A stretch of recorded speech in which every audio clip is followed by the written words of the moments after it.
এই যে আমার বন্ধুরা, কেমন আছো সব? বানাচ্ছি ওয়াল হ্যাঙ্গিং, কারণ শোনা যাচ্ছে পুজোর রব। কাগজ দিয়ে হাতের কাজ করা যায় নানা রকম। কাগজ ভাঁজ করে করেছি ডিজাইন, পরের দিন না হয় করবো আরেক রকম।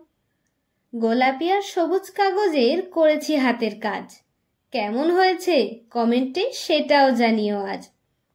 আমার বেশিরভাগ হাতের কাজই কাগজ দিয়ে মোড়ানো। ভালো লেগে থাকলে তোমরাও বানিও। হাতের কাজের পিছনে অনেক পরিশ্রম থাকে। যেহেতু নিজেরই হাতের কাজ, তাই আনন্দও ভীষণ লাগে। নকশা করে কাগজ ফুল নিয়েছিলাম কেটে। তোমরা কিন্তু অবশ্যই সাবস্ক্রাইব করে দিও মনে করে। চারিদিকে আনন্দের মেলা, কারণ সামনেই পুজো আসছে। ঘরবাড়িকে মনের মতো সাজাবো, তাই রঙিন কাগজ। ওয়াল হ্যাঙ্গিং যদি লাগে ভালো, তোমরাও কিন্তু অবশ্যই বানিও। স্কুল হোক বা বাড়ি, সাজাতে কার না ভালো লাগে।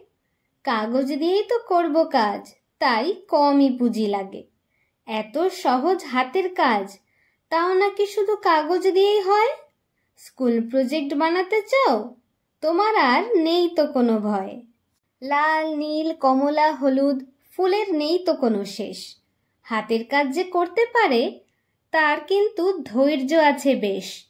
ভাবনা শক্তি প্রখর হয় এই নতুনত্ব কাজে। বুদ্ধিও কিন্তু বেশ হয়, কারণ অনেক আইডিয়াই আসে। হাতে বানানো জিনিস সকলেরই ভীষণ প্রিয় হয়ে থাকে। কিছু জিনিস বানিয়েই দেখো না, প্রশংসা কেমন আসে।